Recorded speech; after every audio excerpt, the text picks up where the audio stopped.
Esse ponto aqui é um dos mais importantes da entrevista remota. Eu falaria que faz toda a diferença até no teu desempenho. É a confiança. Você imagina, você está numa entrevista com pessoas que você não conhece, né? Primeira vez falando um outro idioma, inglês ali, né? Arriscando alemão, enfim. E você vai estar com aquele nervosismo, receio, medo, insegurança, enfim. Cada um tem os seus desafios, tá bem? Independente. Se você não tem, ótimo, perfeito. Mas eu tinha muito isso, muito mesmo. Eu lembro que eu suava muito, gaguejava, enfim.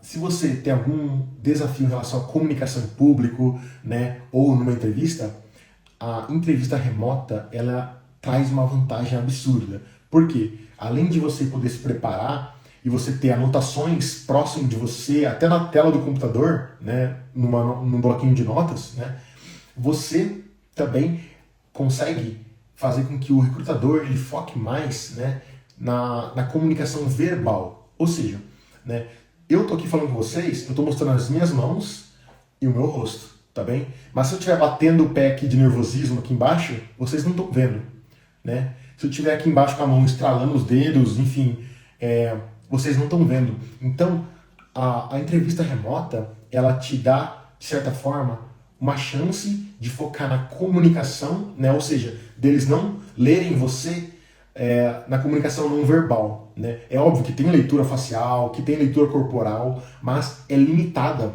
enquanto o foco é maior na comunicação, no que você está falando.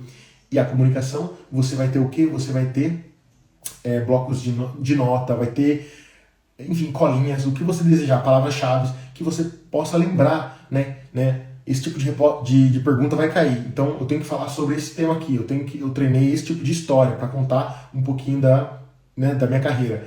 Isso vai te ajudar, vai te dar confiança, vai te trazer, né, para o jogo, tá? Então a entrevista remota tem uma vantagem absurda, né? É muito grande. Sabendo se preparar aqui, né? Você com certeza vai conseguir passar para as próximas fases, né, da vaga de engenheiro na Alemanha. E daí óbvio, daí vem alguns outros desafios, mas primeiro pense no primeiro passo, ou seja, aplicar, conseguir a entrevista e trabalhar nela, tá bom? Show! Então a confiança para mim é algo que realmente faz diferença na presença e no resultado, né, no desempenho da entrevista. E uma chamada remota, uma entrevista remota, você estando no Brasil e o entrevistador na Alemanha, ou enfim, onde ele esteja, é uma vantagem para você, é uma vantagem muito grande. Para ele também, mas para você muito mais, que você está sendo avaliado, né? Então a preparação e treinamento, né, e estar realmente no teu local, na tua casa, na onde você escolheu, te traz vantagens, tá bom? Então, você não vai precisar gastar dinheiro para vir para a Alemanha, você não vai precisar sair do seu conforto aí da tua casa, é só focar em estratégias para conseguir essa oportunidade estando no Brasil, de forma que você consiga demonstrar que você é um profissional capacitado, fora da curva, né? Ideal para a vaga, e o resto vem passo a passo, né? Trabalhando nessas etapas. Fechou? Bom, próximo ponto aqui, ó, é como se preparar para fazer uma entrevista remota com um recrutador alemão. A preparação, ela tem diversos pilares, né? Primeiro de tudo, quando você tem uma entrevista, você sabe que você vai usar um aparelho, ou seja, telefônico, né? Ou seja, um celular, ou um notebook, ou um computador, né? Enfim. E você precisa arrumar tudo antes dessa chamada, dessa entrevista, para que tudo esteja de acordo, para que tudo funcione. Internet tem que estar ok, né? O barulho, a iluminação tem que estar tudo ok para que você esteja pronto, né? E adequado na entrevista, né? A tecnologia, né, e o local onde você está tem que estar organizado. E isso é um ponto, assim, que se você ganha ponto e não mostrar muito a comunicação não verbal, né? Se você não organizar, né, o setup da entrevista, né, onde você está, também é uma desvantagem, tá? Então você precisa organizar isso aí para ganhar pontos também. É óbvio que a pessoa vai dar uma olhadinha no seu background, vai ver o que tem ali atrás. Detalhe, se você não tiver tempo de organizar isso, tente usar aqueles efeitos que sombreia, né, que faz o sombreamento do background. Daí você não mostra o que tem lá atrás, daí vai ter só o seu corpo e sombreado atrás. Essa é uma dica para que vocês respondam a bagunça que tiver atrás de você, beleza? Show, né? É de praxe, mas né, fazer pesquisa sobre a empresa, sobre a vaga, sobre como isso encaixa no teu perfil de engenheiro é fundamental. Você precisa trazer por que essa empresa, por que essa vaga, por que você, né? Essa prática de perguntas e respostas, ter uma história para cada ponto que você citar, para cada né, fortaleza que você tiver no teu perfil, para cada fraqueza, desafio que você passou, erros que você cometeu, né, experiências com exemplos, isso é muito importante. Parece de praxe, né, parece clichê, né, que todo mundo fala sobre isso, mas você precisa treinar, né, e essa prática tem que ser feita em português. Por que em português? Porque você precisa, né, primeiro, usar a sua língua materna, né, que é a língua que você não precisa nem pensar, você só fala, para você testar você mesmo. Então tenta responder essas perguntas sem treinar. Você vai ver, você vai gaguejar, você vai sair do foco, você não vai ter um pitch muito bom, porque apesar do idioma ser o natural, você não tem uma história formada. E com o tempo você vai começar a escrever, vai começar a formar essa história e vai fluir melhor. Ela tem que fluir, né? Ela tem que encaixar os pontos e fluir, tá bom? Existem várias metodologias para responder, né?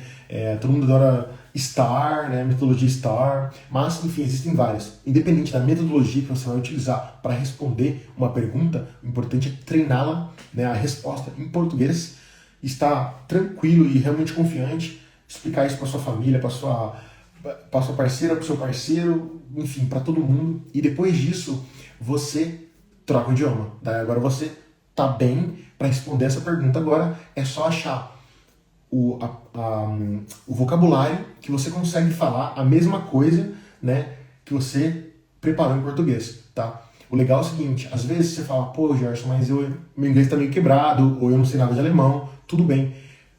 Eu lembro que eu treinava em português, daí depois, quando eu traduzia, eu via, cara, eu não vou conseguir falar essa palavra mais nem a pau. Então o que eu fazia? Eu buscava no vocabulário, naquela época era realmente muito...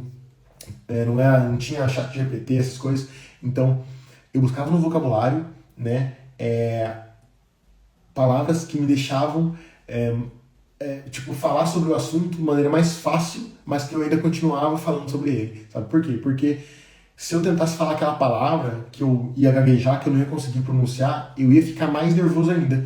Então eu buscava como se fosse uma linguagem de bebê. Em alguns momentos eu falava com inglês mais básico, mas pelo menos para me dar mais confiança de continuar conversando, tá? Então faça isso.